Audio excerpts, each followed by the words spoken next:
প্রিয় শিক্ষার্থী বন্ধুরা, আজকে আমরা মূলত একটি নতুন একটা গেট সম্পর্কে আলোচনা করব।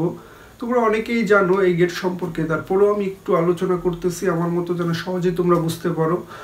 মূলত একটি গেট আছে যেটার নাম হচ্ছে বাফার গেট।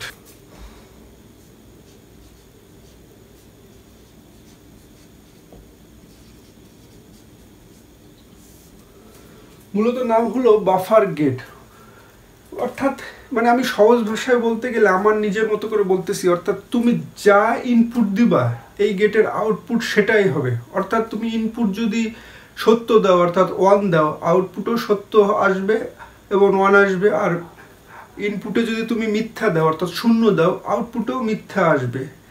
মূলত এই গেটের একটি মাত্র ইনপুট হয় আর একটি মাত্রই আউটপুট হয়। সাধারণত দুটি নট গেট মিলে এই গেটটি তৈরি করা হয়। চলো দেখা যাক সেই বাফার গেটের সাংকেতিক চিহ্নটা আমরা আগে দেখে নিই।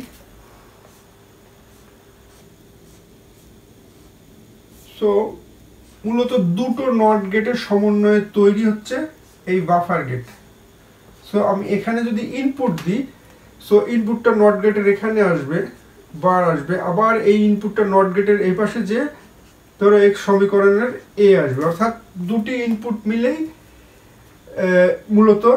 দুটি নট গেট মিলেই মূলত হচ্ছে এই বাফার গেট। সাধারণত এই বাফার গেটের সত্য সারণীটা এমন হবে যে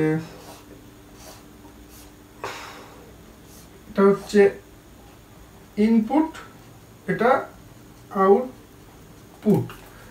সো এটা হচ্ছে এ অর্থাৎ 0 1, আর এটা হচ্ছে x = a অর্থাৎ 0 1। অর্থাৎ এটাই হচ্ছে যে ইনপুট যখন তুমি মিথ্যা দিবা আউটপুট তখন তোমার মিথ্যাই আসবে, আর ইনপুট যখন তুমি সত্য দিবা আউটপুট তখন তোমার সত্যই আসবে। সো এটা খুব সিম্পল একটা গেট। সাধারণত দুর্বল সিগন্যালকে সবল করার জন্যই এই বাফার গেটটা ব্যবহার করা হয়।